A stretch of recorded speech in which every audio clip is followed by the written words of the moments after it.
Green. Okay. Ooh, nice. Okay, so James has spent nearly 2 decades at the New York Times, where he helps the company use data to better understand its audience. So all you New York Times crossword people, be careful. He taught expository writing at NYU and is currently an adjunct professor at Columbia Journalism School. In 2017, his article, Road to Recovery, was featured on the front page of the Times' Sunday Travel section. Describing a road trip his family took after the death of his 5-year-old son, the piece was selected as a notable essay in Best American Travel Writing and inspired him to write his debut memoir, More Than We Expected, which is on sale afterwards. A native New Yorker, he lives in Brooklyn with his wife, Tolly, and their 2 surviving sons. Jodi, who we're very honored to have here as well, is editor-in-chief of The Forward since 2019, after more than 2 decades at the New York Times, including a stint as the Jerusalem bureau chief. She's a contributing editor to the anthology Jewish Priorities, 65 Proposals for the Future of Our People, and a much sought-after speaker. She's appeared regularly on CNN, MSNBC, and WNYC's Brian Lehrer Show, among others. She grew up in Newton, Massachusetts, went to Yale, which, we'll forgive for the Vassar situation. And she and her husband, Gary. I know. Didn't apply, but also didn't get in. Putting the spin on it. Love that. She and her husband live in Montclair with their teenage twins. And then in case anybody doesn't know, the Vassar Club of New Jersey is a volunteer organization where we connect graduates to each other and to Vassar, and obviously to our very esteemed alum. So we look forward to bringing you some more innovative programs. Thanks. All right. Thanks so much, Rachel. It's great to be here. Never been to this JCC or town before, so I got to drive through a lot of back roads of New Jersey to get here, which is always a pleasure. And it's just amazing to be with you again, James. We worked together on the audience team at the New York Times and on the a team that was focused on expanding the global audience right before I left. And it was right as your son Nadav died. And actually, I'm glad Rachel mentioned your article, Road to Recovery, because as I recall it, maybe you will remember it slightly differently and more accurately, but I think you were like working for me and taking this time off to go on this epic road trip. Yes. And talking a lot about your planning of it and what it meant for your family to go on this first road trip after Nadav's death. And I was like, you should really write about it. Sure. I mean, I'd worked at the Times since 2005 and I'd never written anything. I work on the back end, really, helping people understand audiences and not really writing. So it was quite a lot of faith in me to actually, I think I actually got paid for it too. And I had an expense account, which was kind of weird. But to have permission to go like write for the Times when I was dealing with all this stuff was another layer of maybe complexity, but also really hardening. And I didn't consider myself really to be a writer. So the fact that you published it and that people responded to it was one of the things that really inspired me to write this book. I love that. Well, I want to, first of all, have a, not quite trigger warning, but yeah, I will be surprised if I do not cry during this conversation. And yeah, thank you. Okay, thank you. Yeah, there's a lot. This is an amazing story. It's an amazing book. James and Tolly are amazing people. And I think we're going to cry is what I'm saying. Yeah, if I can just talk about that for a second, like it is a hard topic. I mean, hopefully there's a lot of beauty and love in it and nice things, but I won't think bad of you if you need to shed a tear or take a minute or anything like that. It is difficult. I talk about it very casually because we've lived it. And I wrote a book about it, so I've gotten that mostly out of my system. But again, like it's fine. And I did bring tissues. You probably carry them everywhere you go now. From hard experience, yeah. So I do want to start by having you read a short excerpt from the book so people can get a sense of your writing voice as well as your speaking voice. And then I'm gonna ask some questions. We'll have a little conversation. James might jump in and out reading some excerpts, and we'll also take your questions at some point as well. So if you have them, I guess wait for me to ask for a signal and then give me a signal. Yeah, I'm actually going to change. You're changing what we're going to read? I'm going to change what I want to read because we're at a JCC, and you just mentioned you guys don't have any context with books if you haven't read it, so I don't want to jump into the story yet. But you do know that he died, and I do want to share. I do want to share what happened after he died. Great. And as you do this, I will just, since we're at a JCC, share. I don't know if everyone's gonna be able to see this. But my husband, because I know what you're about to look at. So my husband just texted me this license plate that he saw in our neighborhood. I know people cannot see this. It's a license plate that says Shiva on it. I don't know why somebody is driving around with a license plate that says Shiva, but it certainly makes you curious. And I think James is about to read something about Kaddish. That's why I'm bringing that up. So, Okay, so I'll just read a minute from this. In the aftermath of, his name was Nadav. We have three children. One of them is named Gilad, the other is Yaniv. And Nadav is the subject of this book. He is actually Yaniv's twin. And they were born 12 years ago. So Yaniv is now 12. And Nadav died at the age of 5. In the aftermath of Nadav's death, we once again found strength in our traditions. The rituals of Jewish mourning guided us through the process of death as surely as Nadav's doctors had helped us navigate his life. Every tradition had a spiritual explanation, but I found that behind every custom was a good dose of common sense, centuries-old guidelines to help mourners navigate their grief. They allowed us to set aside inexplicable questions of life and death and deal with the immediate realities we faced. We followed the prescribed sequence guided by ritual. The body must be buried as soon as possible. No need to linger on the shock of the death. In nothing more than a simple wooden casket. No need to be stressed by any unnecessary financial decisions. After which you find yourself amidst friends bearing food, cooking being the last thing on your mind. Perhaps the most comforting tradition was the insistence that as mourners, we were surrounded by others, lending support as best they could.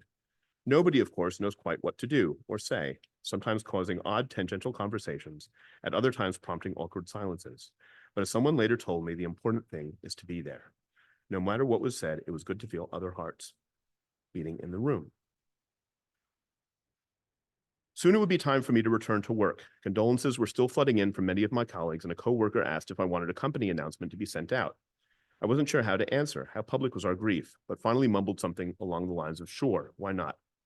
It was the best decision I could have made. The announcement was artfully written, and when I returned to the office, everyone knew what had happened. I got a few heartfelt notes from Jewish coworkers who recognized Nadav's Hebrew name and decided to reach out, even though we didn't know each other. Knowing that I'd still be in mourning after returning to work, they offered to arrange a minyan, the 10-person quorum necessary for mourners to recite the daily prayers. But I demurred. It was a kind gesture, but unnecessary, given the number of congregations within a few blocks of our office. In that case, one wrote, we will make sure you don't go alone. So every day for a week around lunchtime, I'd meet a stranger in our building's lobby. They'd introduce themselves, we'd shake hands, and on the 10-minute walk to the local synagogue, I'd tell them our stories. By the time we reached the shul, they'd inevitably have tears in their eyes. And so I'd find myself comforting them, assuring them that in his short life wasn't a tragedy, but a blessing, how much I appreciated their company, and how lucky I was to be able to share him with them, my shining lights of kindness. I remember going with you to that minyan and definitely crying through a lot of it, which was part of my reason for the warning. So thank you for that. It begs the question. I mean, you went through what is arguably the worst challenge experience anybody can go through, a parent losing a child, bearing a child. And the book is about the ways in which there's a lot of other things than that was a lot of remarkable joy and beauty in the 5 years you had with him. And we'll get to that. But obviously those 5 years were also hard and sad and scary and kind of awful.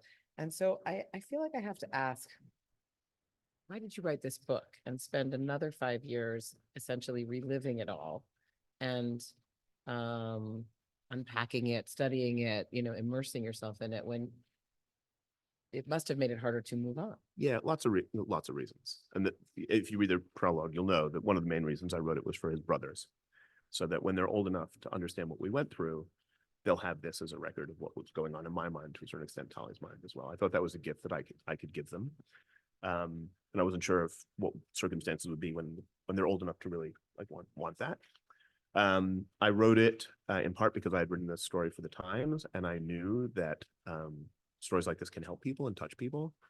The most gratifying thing about having that story published was having 62 comments from people who had taken similar road trips or dealt with similar challenges, and it touched them. And there's moments when people say, well, how many kids do you have? And I have to say 3, and they say, well, how old are they? And I say 12 and 16, and they're like, what? And I have to decide whether to tell them. And usually I tell them because most people have dealt with something of this, maybe not of this magnitude, but also something that's of that magnitude for them. And so my hope is it would give them strength. And then finally, for the people who are caring for children like this, I mean, we learned a lot about practice of medicine and how important it is to that medicine is in many ways a human endeavor and not just a scientific endeavor. And the hopes that our story could help people caring for kids like this understand what it means to care for a person, not just a patient. You told me you thought that you would hope that this book would become required reading in medical schools. Yes. Say more about that. Why? My Why- publisher wants that too, because they want to sell copies, which is why Yeah. we have this here. I assume, I think you mean not for financial Not for reasons, so- financial reasons. I did not write this book for financial reasons. I think that as you'll see if you read the book, there's a whole aspect to medicine which is very scientific and very learned. But especially in pediatrics, it's very important to understand that kids are kids, and that healing them is not just the job of the doctor. I haven't quite told you the story yet, but I'll tell you about one doctor said to us when we were stranded in the hospital on the other side of the world. We'll get to in a minute. We found ourselves stranded in this unfamiliar hospital, trying to meet all these doctors, suddenly meeting all these doctors we had never met before. And we bombarded them with questions because that's how Talia and I deal with crises. And one of them was like, you have to be patient because I have to get to know him. And that was a really interesting statement because it was, it almost could be interpreted as a brush off, like just leave me alone, let me do my job. That's not what he meant. What he meant was that our son could only heal himself. Like the body heals, that's what it does, right? It grows and it heals. And his job as a doctor was to put the child in the best position to heal himself, give him the best opportunity to do that. And that was a really profound thing for me. Yeah, it also means we are not just the sum of our body parts, that he couldn't just take everything he'd learned in a textbook or seen in another patient, that your son was a unique human being who was made up of his medical challenges as well as other things. Yeah, right? he had to be part of the conversation, right? Because it's his life, right? So, and we had to be part of the conversation as parents because we knew that side of him. Like, what do kids need? And that doesn't just go away when you're in a hospital, like what kids need. There was one point where there was a doctor also in Australia who decided after telling us some devastating news that he wanted to take Nadav outside. This is a kid who was in really critical condition, and he wheeled him out while he was still intubated on a stretcher into the garden of the hospital, which was a crazy thing to do. But in his mind, it wasn't a palliative thing and it wasn't a pity thing. It was, if this kid needs to heal, he needs to be a kid. So he needs to see his brothers playing. He needs to see the trees in the sky, right? Like he needs all those things to really heal, right? And that was a really profound thing. And one of the things that you learn when you're in this position is you are forced to confront these things that make us human, both the mysteries which are terrifying, which is that we all die, which we all do, but also the mysteries which are awe-inspiring, which is how the body grows and heals in the first place, which is also a thread that hopefully runs through. I remember thinking when I went through my own fertility challenges and a traumatic pregnancy, feeling like, especially around fertility, but I think maybe it's true of all of medicine. For all they know, there's tons of stuff they don't know. They have no idea about why certain things happen. They know a ton, and then there's always these big open spaces and question marks. And I guess that's where maybe if we go outside, something will. The best doctors are humble enough to know that, right? That there are things that we don't know. And it especially comes into play in decision-making. The reason that we were in Australia is we decided to take a kid with a very serious congenital heart defect on a plane halfway around the world, and something went wrong. He had a clot in the circulation and we got stranded there. And that's a decision that I do not regret. And hopefully if you read the book, you'll understand why. Other people have differences of opinion, like my wife here, right? Tali, because these decisions, we can't predict the future, and it's very easy to look back with regret. But we make these decisions, especially in medical situations, all the time. And I can only imagine how unimaginably hard it is for doctors to have to guide through parents through these decisions when they have to admit that they don't know what's going to happen. So you're messing up my order. I'm sorry. It's okay. Has anybody here read the book?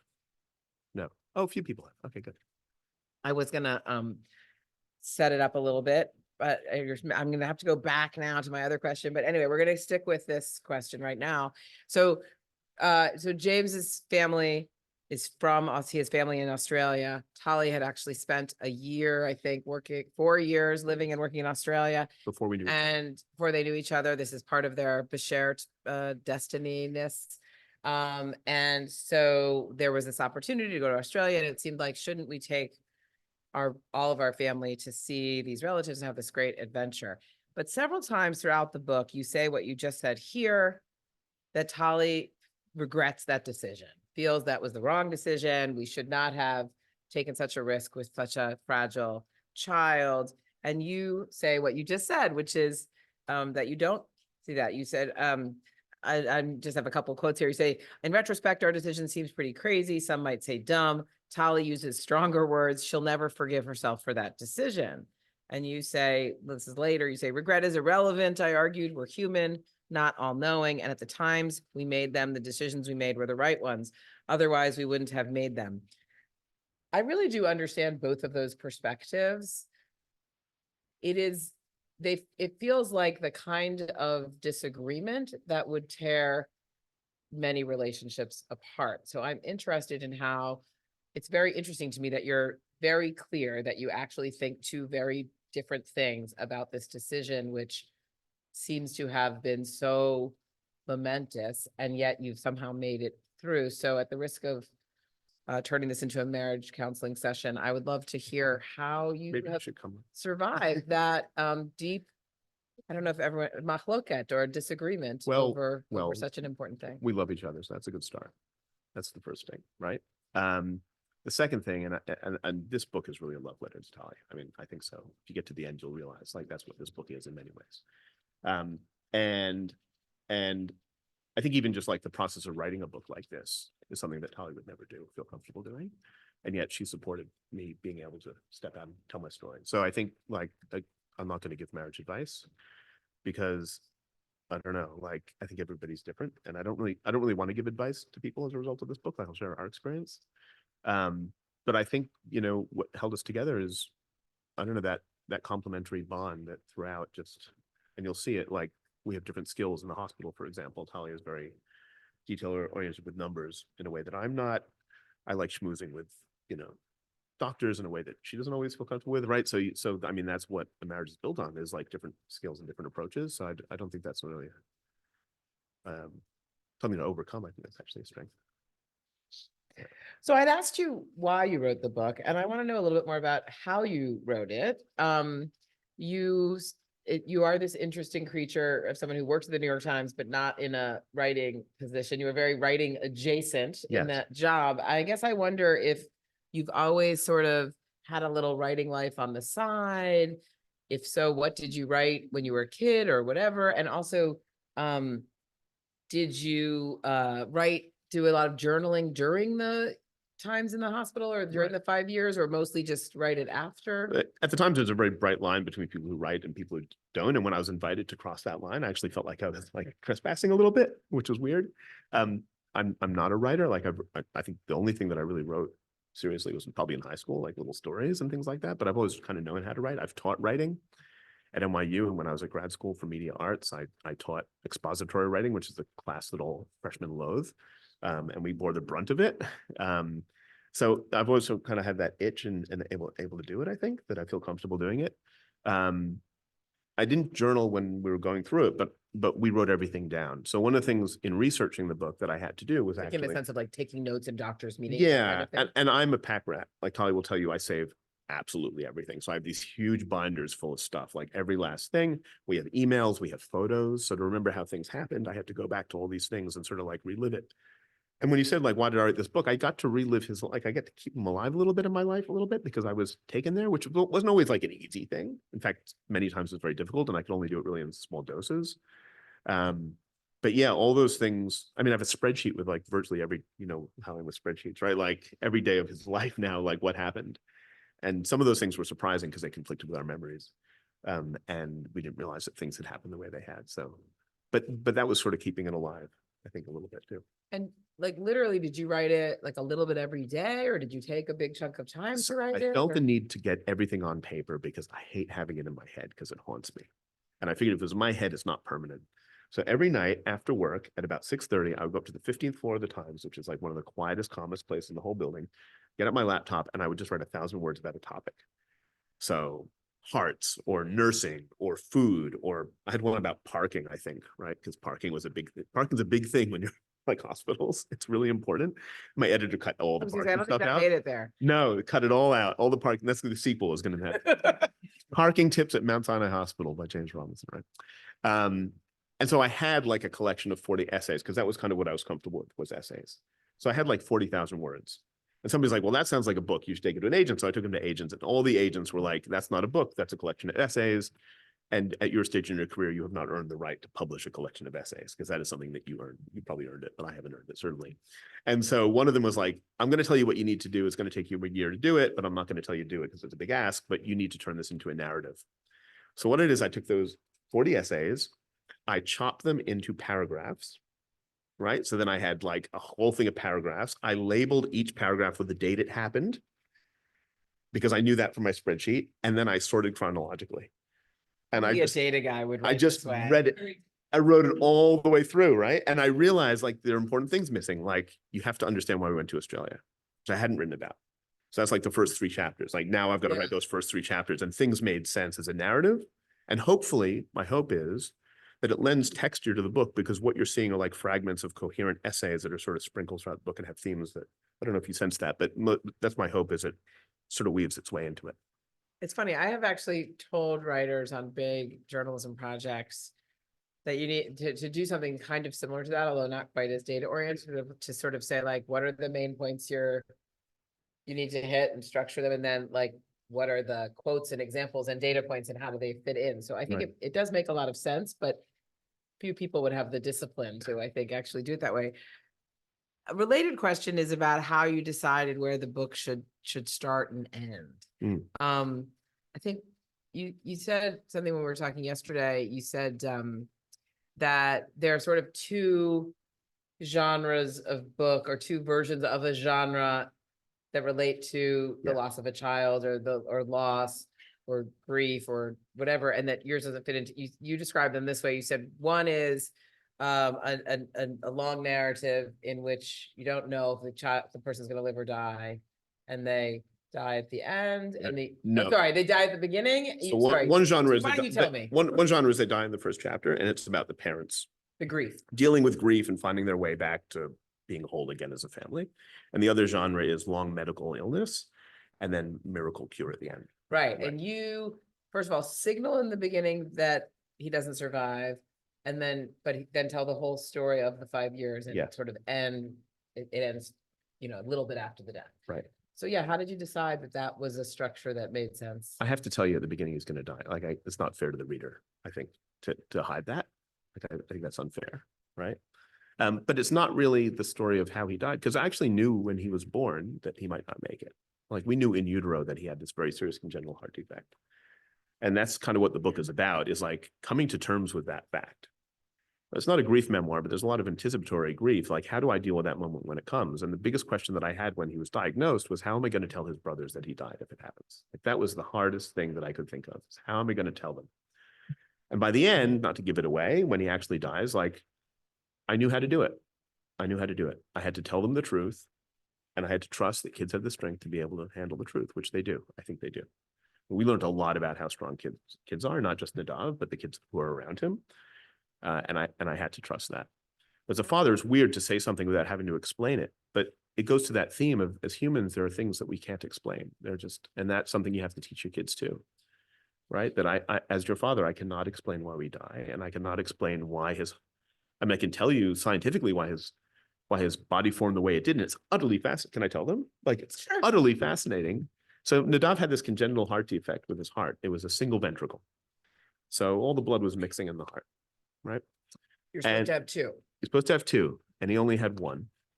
And the reason that happened was when you are an embryo, and I think somebody who's going to know this better than I am, I hope they don't correct me, right? Okay, but about 2 weeks, there are these little hairs, cilia, on the embryo, and they beat. And they swirl the amniotic fluid around the embryo. To that point, it's perfectly symmetrical, right? There's no shape or when it's just a thing, and the amniotic fluid swirls around. And that determines how the proteins are laid out in your body, right? That swirling of the amniotic fluid, that forms all of your organs, how the proteins are laid out. And if the cilia are swirling the other way, you have something called situs inversus, which means all of your organs are reversed, complete mirror image. And it doesn't really affect you because everything works, it's just backwards. But if they're not swirling quite right, then things go kind of wrong. And that's what happened to our son. The cilia were not beating quite right. And that process happens in 3 hours. Like in dinner and a movie, like your fate is sealed by how the cilia is. And to me, that is like, I learned that from the New York Times. I learned that from the science. The whole idea that when it works right, it's So that's so seemingly so random. I'm sure many of you have had kids, and when you walk out of that, you're like, wow, the miracle of life. But you don't really understand until something goes wrong, how amazing it is that anything ever goes Yes, right. right. And your eyes are open to like this profound thing. I've never understood this. And that is like one of the, I talk about being the privilege, is a real privilege to be his parent. And one of the reasons it's a privilege is it opened my eyes to all these incredible things I never considered before, and which I am in awe of, right? Absolutely in awe of, right? And so that was really profound. So James stole another one of my questions about telling the boys. So we're gonna move on. It's fine. I'm a difficult interviewee, I guess. Yeah. I want to talk about the title, More Than I Expected. More than we expected? Sorry, more than we expected. Sorry, Tolly. And There are I just parts of the book and there are we parts of the book. read a little bit of a quote from the book. It's not that I expected the worst, but after that night, I hope to avoid any unexpected disappointments. Instead, I tried to keep my emotions level, not too high, not too low, protecting myself from feeling that sort of pain again.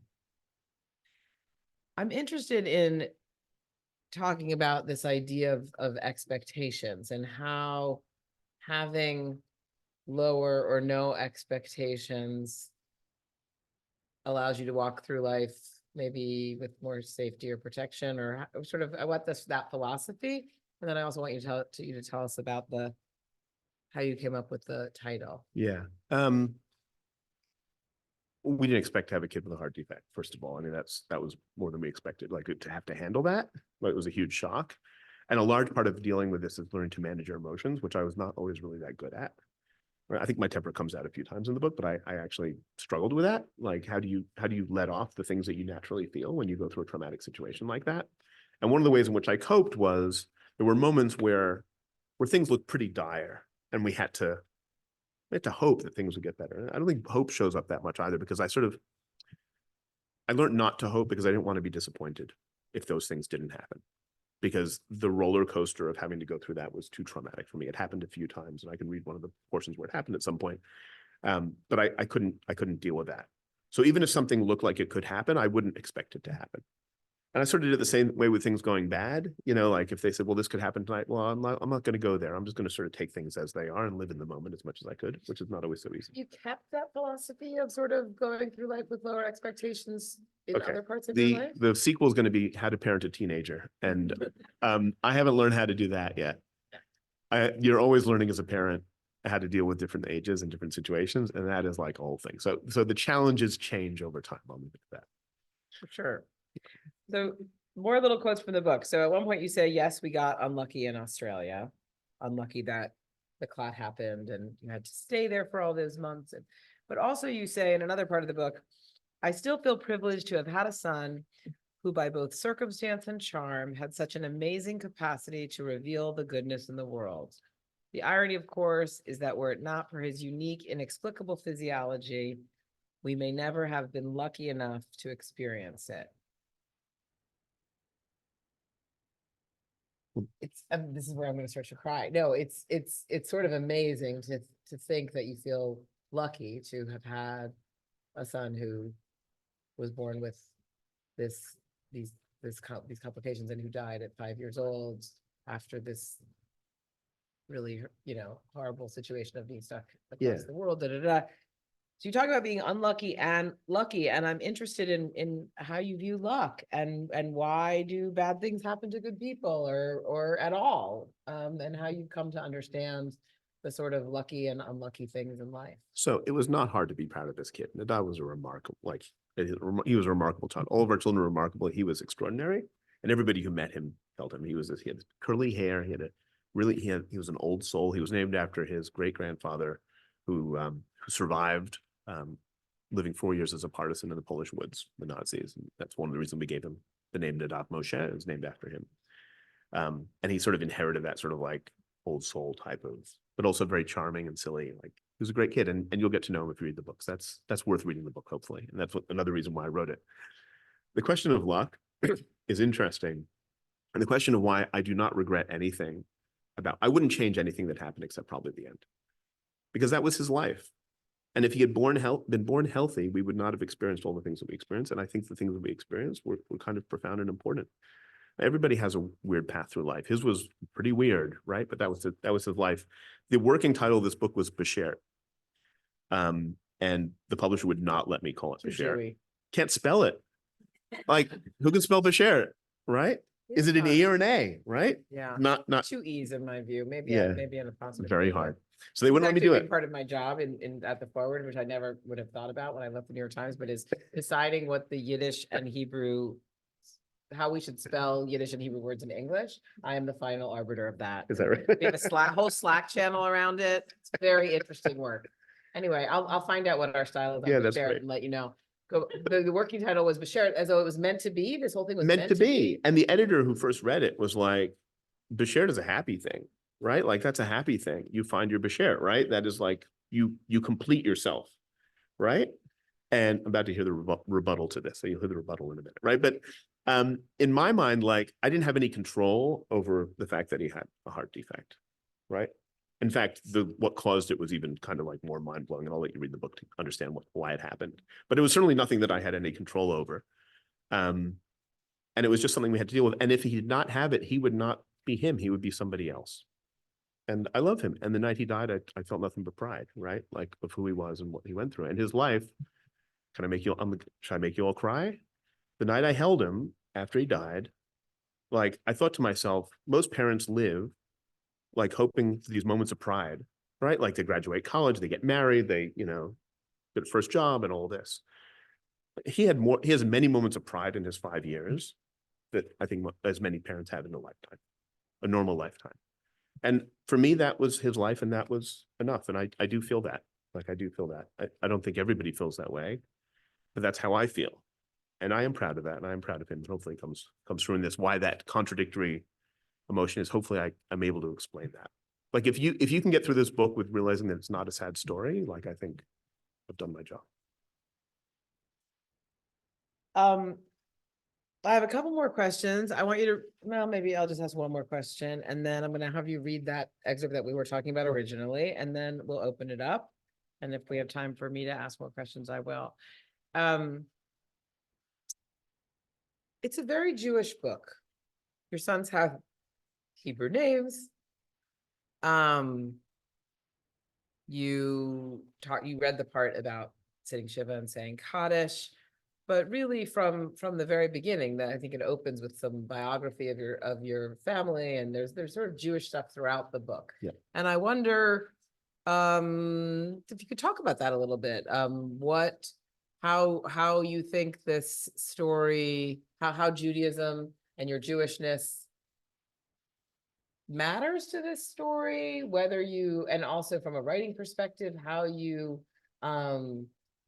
maybe debated with yourself or with your publisher about how much to show that, or anyway, talk I about remember my asking my editor, is it too Jewish? And she said, who do you think buys books? And then I said, is it Jewish enough? So that wasn't a concern.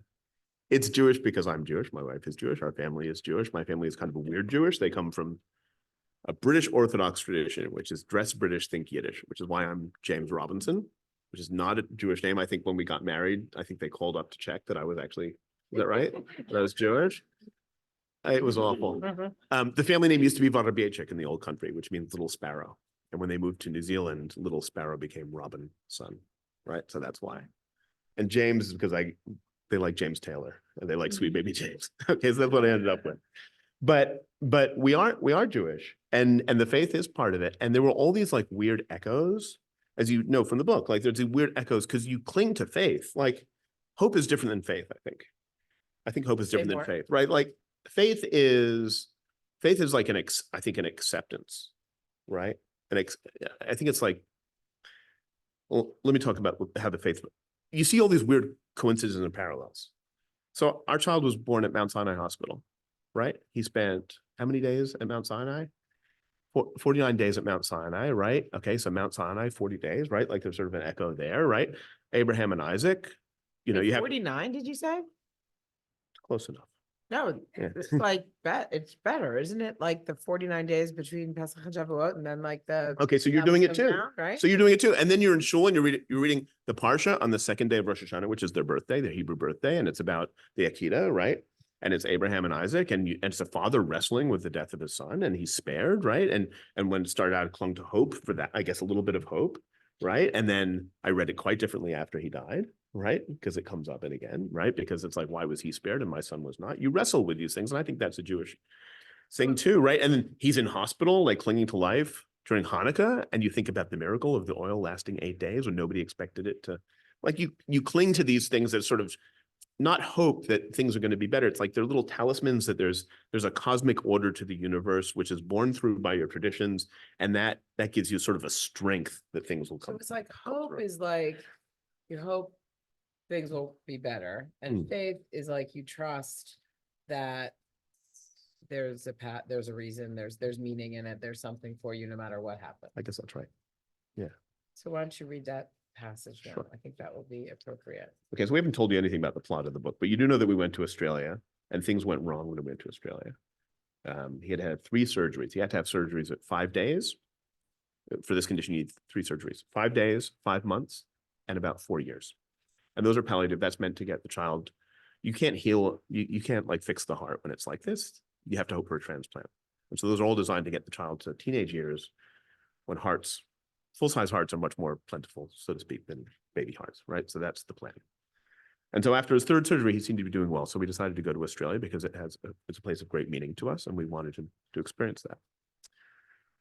And then things went wrong. He had a clot in his circulation. We found ourselves in this weird hospital with weird doctors who had to do emergency surgery. I think the surgery lasted 14 hours, 7.5 on bypass.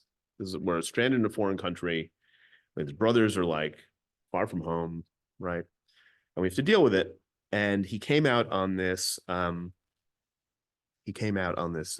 machine, which we'd always been trained to think as like a terrible thing because it was like the last thing they could do before the worst happens. They'd warned us that the ECMO machine was like kind of something that they do normally, so it wasn't like that, but it was still stressful because you can't spend a lot of time on the ECMO machine. It's basically a heart-lung machine. It does all the circulation for you. And there was a moment where we had to take a leap of faith, right? And they had to like just pull the heart-lung machine, hoping that things would work out. We called his doctor in New York the night before that happened, and she was very distraught. She's Hindu, and she said, "I'm praying for you." And we said, I probably wouldn't say that. I said, "Who are you praying to? Like, which gods?" And she said, "All of them." Like it was a full spectrum blast. And I said, "Well, you have to pick one. Who would it be?" And You have to say she's Hindu. she's Hindu. Yeah, I think, yeah, okay. She's Hindu. And she said Hanuman, who's the monkey god. And I don't think she meant this because he's the god of strength. But if you Google him, he's depicted as having his chest open, often with blood coming out, and inside are the 2 deities he's sworn to protect, who are Rama and Sita. And our son was in the other room on this heart-lung machine with the chest open. That was another freaky coincidence from another faith. So when I say faith, it's not just Jewish faith. We learned to like incorporate other people's faiths. And they took the leap of faith and we put Hanuman above his bed. And that night they pulled the cannulas and everything went through. And I was like relieved. I was like, good, we've gotten past that. And then I'll read. Overcoming the dreaded ECMO machine had lifted my spirits. The day after it had been removed, I planned to leave the hospital early, making it back in time for dinner with his brothers and perhaps a cold beer.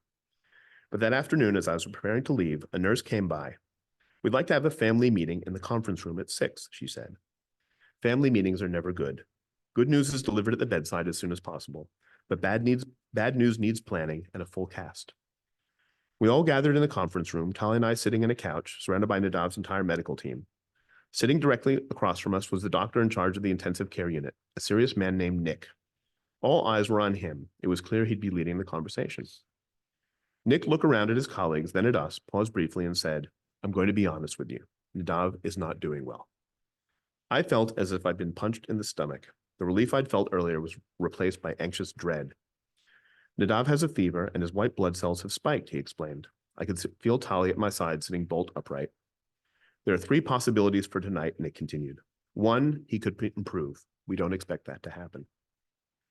2, he could stay stable. That's what we're hoping for. And 3, he could get worse. He's already getting all the help we can give him, so if that happens, there's nothing more we can do.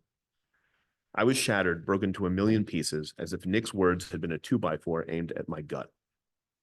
The room was quiet, still. The doctors looked at us gravely. I said nothing, stunned. But Tali remained calm. So what you're saying, she said, is that it's up to him.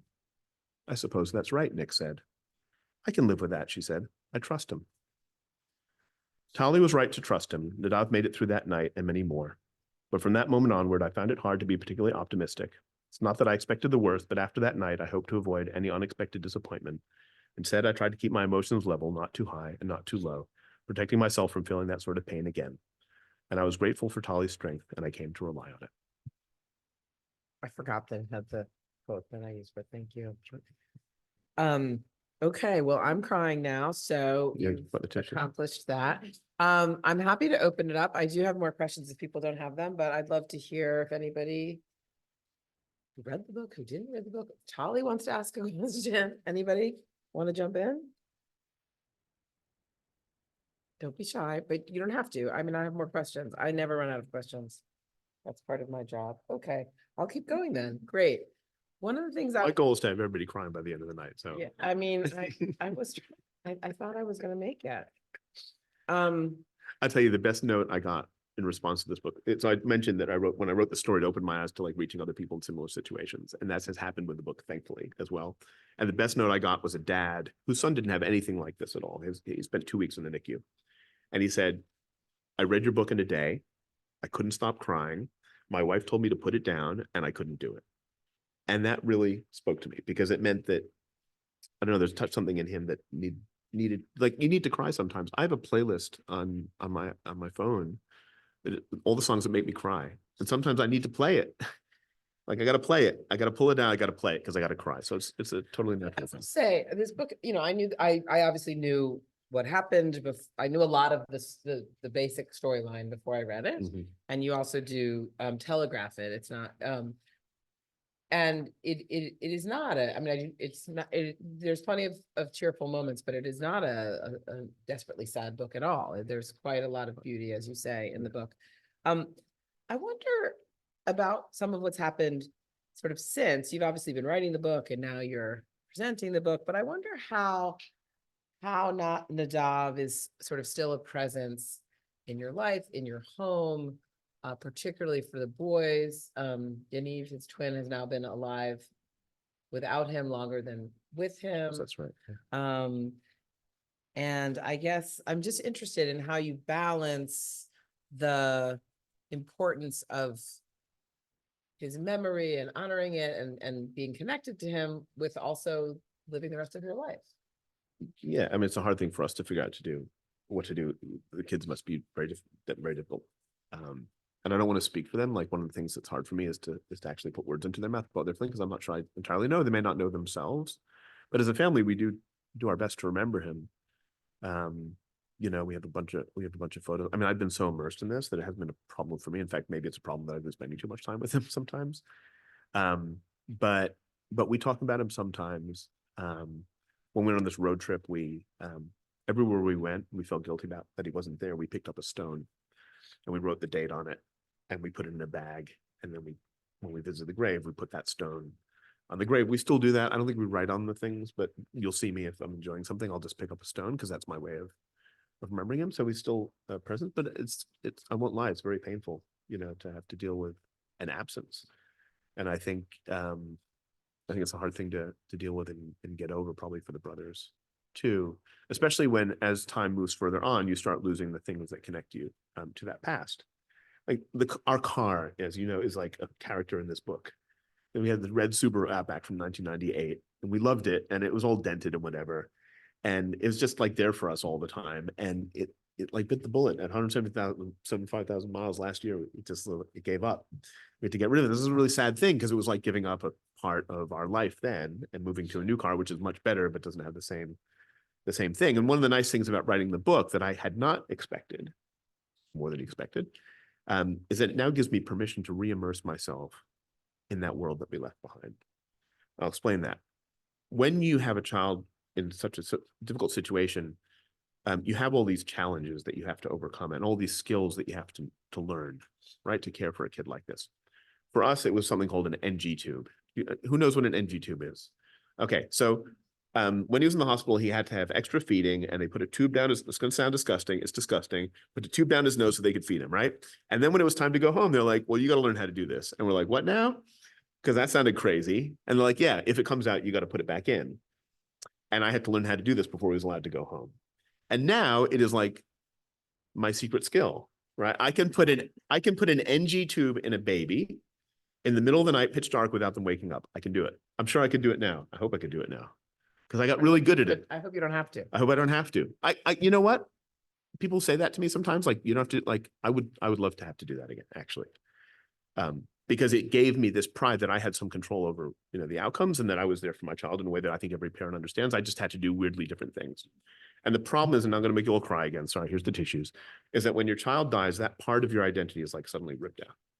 I don't have to do that anymore. I will never have a use for that skill. I will never have a use for figuring out how to get an echocardiogram done when the hospital's not listening to you. Like, all the things that I'm really good at are now irrelevant. And that's a real part of it. It's like saying you couldn't be a journalist anymore in some ways. So this, if I just finish, like, this book now allows me to have conversations with people who I, like some people here, who I have not seen in ages. And now I get to talk to them because I've written a book, and we get to reconnect with that part of our life, which is really great. What are the skills that you learned that are still relevant every day?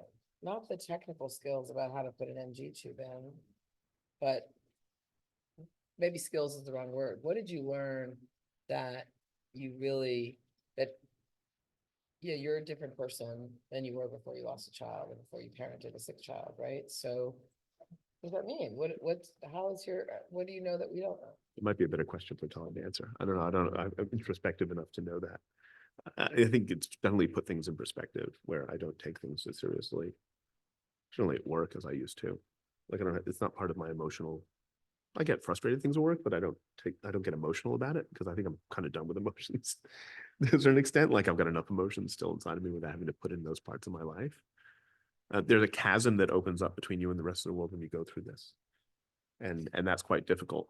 And in some ways that helps you cope with things. Yeah, I've Yeah. thought about this too. At times, the distance between us and others seemed infinitely vast. Other parents' worries, getting into preschool, dealing with child ailments, worrying about developmental milestones seemed trivial in the face of what we were going through. And I wonder if you still feel that distance. Like which group of parents are you in now, right? Like, you're sort of, both things, but you're sort of living the one where a child in ailment is the only thing that you were in that other group. So I think Tali's experienced this more than I have, because you go from Facebook groups, you go from like the CHD group to the grieving group, right? Like, you sort of like are thrown into the other world. And a lot of parents don't want to hear like the story if they have a kid in a situation. Some of them do, some of them don't. Like, everybody's different. Everybody grieves a different way. So, like, one of the things about grief is there is no community of grief because it's a very individual thing. I want to go on a podcast with like dads talking about grief, and they've all had like miscarriages, and they didn't want to hear from me because they're like, yeah, that's not what we're talking about. And I'm like, well, we've lost kids, and they're like, no, it's not the same. So, like, there are almost more of these chasms now, right? And part of it is like finding your people. Like, I'm sure like 99% of the world does not want to have anything to do with this. And that's fine. Those aren't my people, right? Like, it's not going to be a bestseller. It speaks to a certain group of people. And actually, I quite like hanging out with those people and talking to those people. And actually finding more of those people is very gratifying, because when you're in this situation, you find only a few people who are like that, and you cling to them. You form these really strong bonds. So I want to ask my question again, because I think I didn't ask it right the first time. And no, I think, right. So I might have dodged the question. No, maybe, but like, so obviously this story is thankfully only reflected back to a small number of people, the small number of people who go through such a difficult situation, and the people who care for them. And those are the people who would see themselves in the story. But that's not the only people who can get something from the story, of course. So that's why I'm asking about, like, I feel that there's tons in this story and in your experience that is very relevant to all of us all of the time, in terms of I hope so. adventure, I hope so. coping. I hope so. Yeah, Wow. I hope so. But you know what? Losing a child is a real showstopper for a lot of people. Yeah. And I have to tell you, like, I spoke to a couple ones and the woman was like, I could not put it down. And the husband was like, I'd never pick it up. Yeah. Right. And I mean, I can say it's a story about resilience. I can talk about, it's strength and adversity and all this stuff. I can talk about it till the cows come home, but it is about the death of a child. And you know what? Like, it happens and people can talk about it. And, like but you do have to kind of get past that to like pick this book up and buy it in a bookstore or turn to the first page. But I agree with you. I hope that people who have not been through this do take things out of the book, because especially doctors and medical folks and people who are in these situations, because we were lucky to see different perspectives on something which is often treated in a certain way. And I don't know if that's entirely the right way to deal with it. Have you gone back to Australia? Which one do you want? I'll answer that one first, and then I'll answer your question. I have been back to Australia. I went back to the hospital that he was in. We were there for 3 months. Um, can I spoil the story? Like, we got back on this plane, which is an amazing story. So you should read the book and buy it, and because it's a great, cool story. But I did go back on a different airplane. And so it was like being home again. It was great. It was like being home again. And the doctor who was there, Nick, the guy who broke that news to us, who's a remarkable doctor. He's the one who took Nadav outside. Was like, it's very odd that you're here because most parents don't want to go back to the hospital where their kids died. And I'm like, well, he didn't die here. We had a big crisis, but he didn't die here. I will never go back to the hospital where he died. Like, I can't even drive past it. But it was also a very different hospital. I don't want to offend anybody who is a fan of certain hospitals or not. You'll read the book and you'll form your own decisions. But yeah, I've been back and it was great. And I've been back to his hospital. We were at Mount Sinai last week and I gave a talk, and that was also another being home as well. And Philadelphia, where he spent 6 months, like that, we've been back there. And it's like home. Like, you spend that much time in a very vivid way. These people, if you're doing it right, they're sort of your friends or partners. Are like if it's done right, the doctor-parent relationship is a super strong one. And it's hard for that just to snap I it mean, in. it is interesting. My kids also spend time in the NICU, and NICUs all over have, the pictures of the kids once they get all healthy and beautiful. People send their pictures, and lots of doctors' offices have pictures up of all of their great success stories. So I think probably people, it's not, it's not surprising to me that the doctors are like, the people whose kids die are not the ones who generally come Right. back and want to see us again or thank us. And Yeah. that is one of the ways in which you have a sort of remarkable take on the whole thing. I think so. There are other books written like this, and a lot of them are very bitter and angry. And I did not want to write that book. Because that wasn't our experience. I'm angry about certain things, like little isolated moments. I'm angry that there was a nurse who put an NG tube down the wrong way, and I knew it because I'm an expert in NG tubes, and she didn't admit that it was the wrong thing. That is like a very small. The angriest I've been is in the Children's Hospital of Philadelphia. Our Subaru Outback had a thing on top, like a bubble where we carried stuff around, and every day we parked in the same place. And one day the security guard, who was new, was like, "You can't go down there because it exceeds the height limit." I was super angry about that. Sounds like a stupid thing to be angry about, but actually, if you're in a hospital situation, the best friends you can make are security guards. 100%. Like, those people are great. And I miss There's them another too. great passage in the book where like James is basically sneaking out with Nadav to like through some doors, and Yeah. it's all because the security guards are. Yeah. Yeah.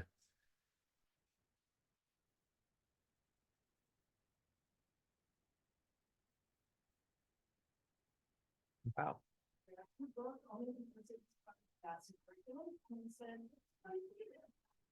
I never expected to be able to have a child with heart disease. Very interesting. Hmm. So, I think it's like starting with that.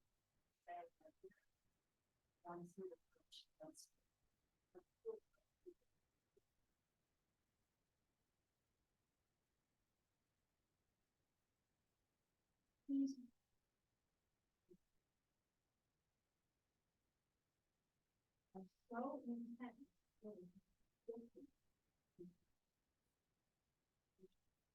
Thank you. Should have her blurb the second edition. Yeah. The 25th anniversary edition. No, honestly, that's really gratifying Really to hear. beautiful. Thank you.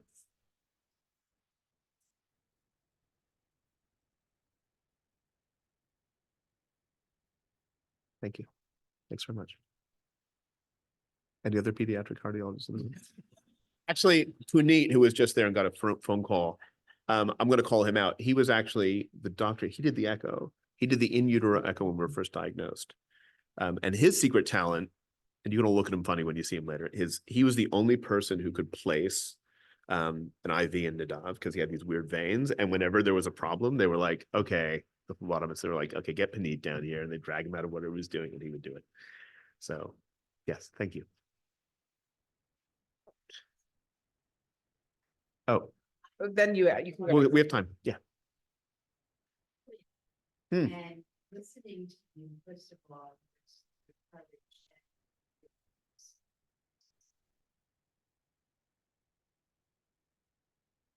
going back to my brother, I think he was so for a while. And I can't even imagine what other sound is going through, went through, how to go through. And that's what was fun to me Yeah. about it.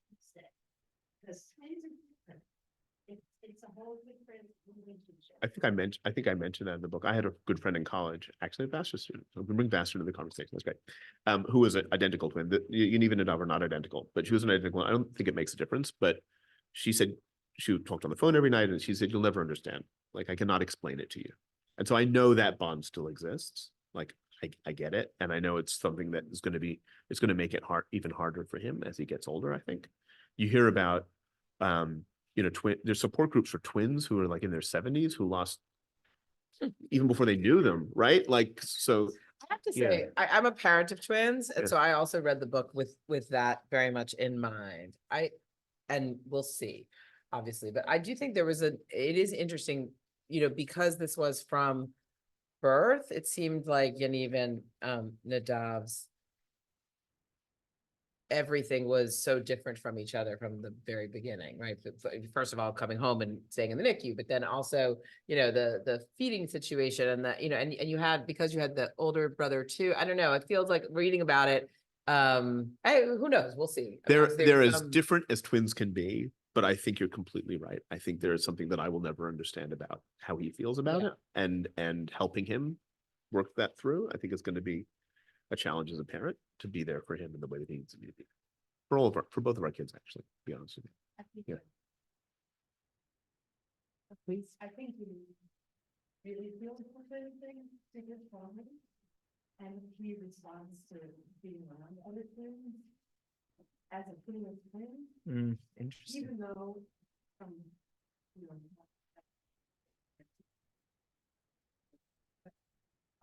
He identifies as a twin. yeah, really. That's And, interesting. And he was, I mean, there were two small people when I noticed some of the things that they did. He facilitated without speeding. He was up in human health for his running to around this. Wow. Like they worked together. Like he helped his brother a lot. And they went to school together for a limited time, and again helped his brother a lot. And unfortunately, he had to grow up super fast. He really like doesn't do well. He didn't live at 12-year-old. He never became a 12-year-old. And we were in Australia. He was 4, and he didn't have like a 4-year-old. So unfortunately, for him, he had to grow up too quickly because of his twin. And even today, like he'll go to sleep at night and say, "I really miss my child." So I don't think we get it.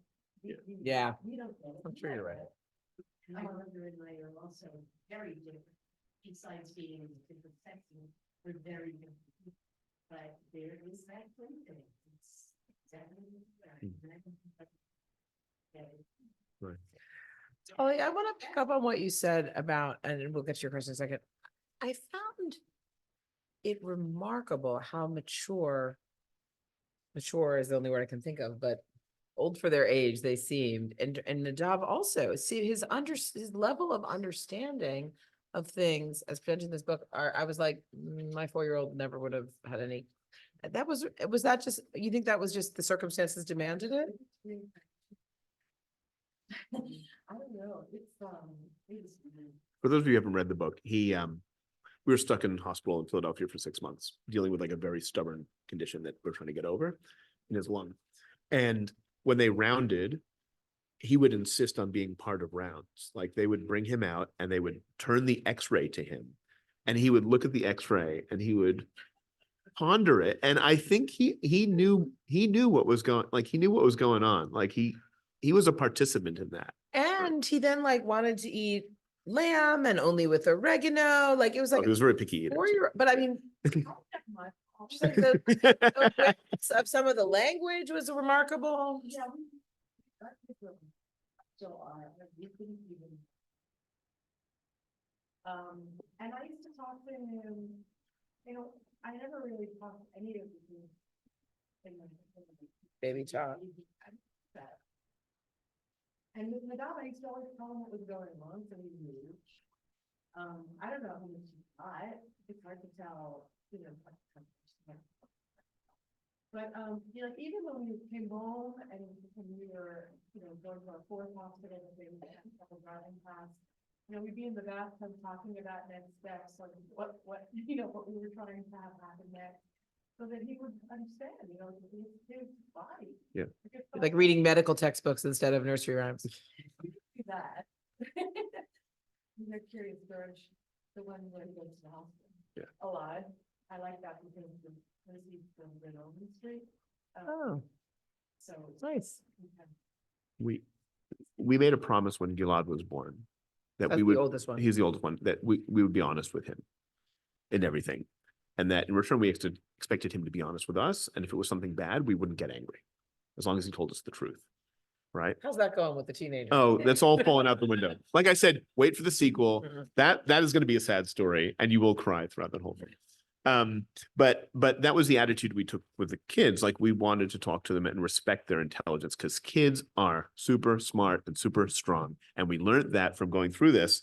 I'll tell you, like Nadav went to, I'm not going to spoil the story for you because you're going to buy the book and you're going to read it and you're going to love it. But he went to kindergarten after he'd been on this crazy medical odyssey. He went to kindergarten, and when he went to kindergarten as a 5-year-old, he had a nasal cannula with oxygen, and he had an NG tube, right?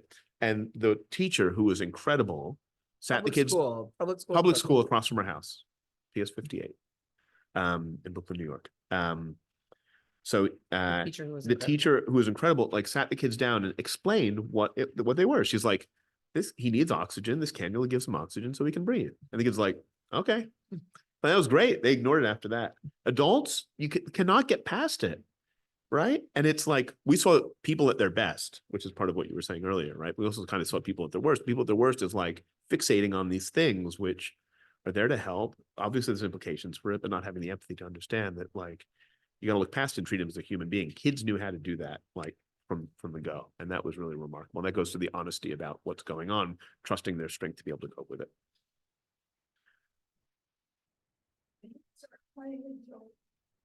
Started speaking. And one thing that published an article recently saying, why is everything a journey? And I kept thinking about that while we were talking, because we started with the road trip, and then you talked about Australia, and as you're talking, because the article was somewhat critical of the overuse of that term in metaphor. But I thought, because everything is a journey, and you describe literal, not just figurative journeys, and I'm very moved by that. And I was reticent to come tonight. But what intrigued me was when I saw River by Chinese, there's a plane on the cover of the book. More than we expected, I included in a very positive light. Although when you first mentioned it, you mentioned it in a negative light and not wanting to have expectations. And it was that dichotomy, the fact that it wasn't clear, that intrigued me. And clearly I've not read the book, but I want to read the book. And I think I will, because I want to be afraid. And I think it's absolutely beautiful. I think you want to share it. It's very kind. And the question, I mean, I'm just, can you do more of this? I mean, We don't have to get back until, I don't start work until 9 o'clock in the morning. Thank you. On something that Stephanie said about, I mean, there's the metaphor of the journey, but she's right. You also like seem to be unable to sit still. No, throughout the book, there's all sorts of things where you guys, it's partly about like the road trip and the trip to Australia. There's also other things of like, let's do a big complicated birthday party with costumes and themes and da da da. And like, I kept feeling like if I had this situation with this medical crisis challenge, da, da, da, I would like, I mean, I don't think I would like literally curl up in a ball and just cry all day. I think I would like do the stuff in the hospital. Like, I think I would fight the fight in the hospital and get my kid the best care and da, da, da. But this idea that you would like go out and do other stuff and like, I don't know how you did that. I don't know how you thought to go to Australia and thought to go to But they're baseball not games and, different. like, We wanted to treat him like a normal kid. And for us, traveling was super important. Like, we didn't make distinctions between, we tried not to make distinctions between the three of them. And Tali says that I'm weird because I just want to travel all the time. Like, and I think that's like how I cope with life or stress or whatever. Like, I just think it's important to experience the world. And sometimes it gets us in trouble. Like going to Australia kind of maybe got us into trouble, but I don't regret it because like that movement is like brings me peace for some reason. Like, our 16-year-old struggle a little bit. We're driving to Indianapolis tomorrow, okay, for like the long weekend and back because he wants to go to a basketball game, and then he wants to go to the playoff basketball. Like, the only thing he cares about right now is tennis and basketball, and I want to spend some quality time with him. And the only way I'm going to get him in the car is to say, let's go to the Indiana Pacers basketball game in Indiana, and we're going to drive 11 hours there and 11 back just to go to the and for me, but it's the journey is important, right? So this is a cliche, but it really is like that movement. When we went on these road trips, we made a promise that we wouldn't travel more than 3 hours a day, and we would go to one thing in each city, right? And that this road trip, I mean, the Yeah. reason I said he should write this essay is because it was so meticulously planned. there were rules. So there's this 3 hours a day, one thing a day. By the way, most of the things that they went to do are like Random. small, not like major tourist destinations, like kind of like, okay, that In seems sort of Pittsburgh, fun. we looked at a what's it called? We went to Pittsburgh to look at a bronze handrail, and that's all we did in Pittsburgh. And Tali also, designed it. I just Tali designed it.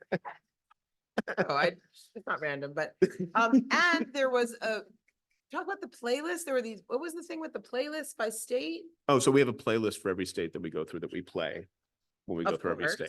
course. So we're gonna break out the playlist.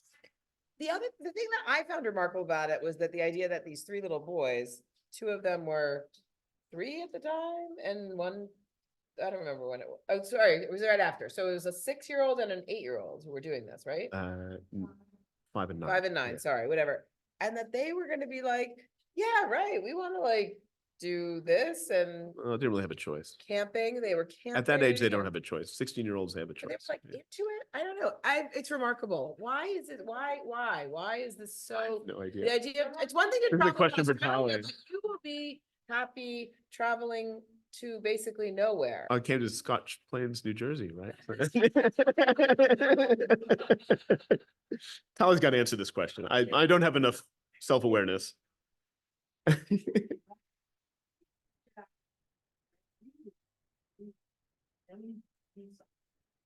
Because sitting at home, we were just reading a strong thought. It was, he died in January, we went to first for July. So we needed to, and it wasn't totally everywhere wasn't there, we did something new in the spot. And we went to Devil's Tower, we went to a lot of national parks, we camped every night, we went to the Indianapolis 500, to the racetrack. Went to, the arch, St. Louis, it wasn't all Nothingsville, but, James's theory, and not everybody, even when you go somewhere like London or Paris or Rome, you still like walk around and eat and sleep, right? It's not always. Yeah, right. Like, It's not the Louvre. So James, every minute. well, yeah, so when we went to Cleveland, even that was fun. James's theory is that every place has at least something interesting, one interesting thing, only a bowling alley. So, and then when they're 5 and 9, they don't need to go to London. I think you said something too. I know you camped most of the time, but wasn't there something about hotels with pools also? Yeah, they like pools. Yeah. Yeah, but we Take them wanted, to a pool, they'll be happy. the reason we went to Australia, we have a lot of connections there in depth, but we had taken Gilad when he was a baby to Australia. And he got to meet his great grandfather, which totally blew my mind. I looked at them together and I'm like, imagine if I could meet my great grandkids. Like, that's insane. That was really, really cool. Right. And he had that experience. And although my grandfather was not still there, I did not want to deny the twins the opportunity to have a similar experience in a country that we loved, just because one of them had a heart defect. Like, I just didn't want to like play that game and play it safe or anything like that. And not that it was, I think okay, maybe it was risky to do it, but I wanted them to live. And I think that's what any parent owes their kids, is the opportunity to experience the world and all of its wonder. And that was very important to me. That means traveling. And it's just part of it for me. I don't know. I mean, Indianapolis is I cool. feel like that's a good place to end it if Yeah. people don't have more questions, but I hope you will buy the book. James will sign it.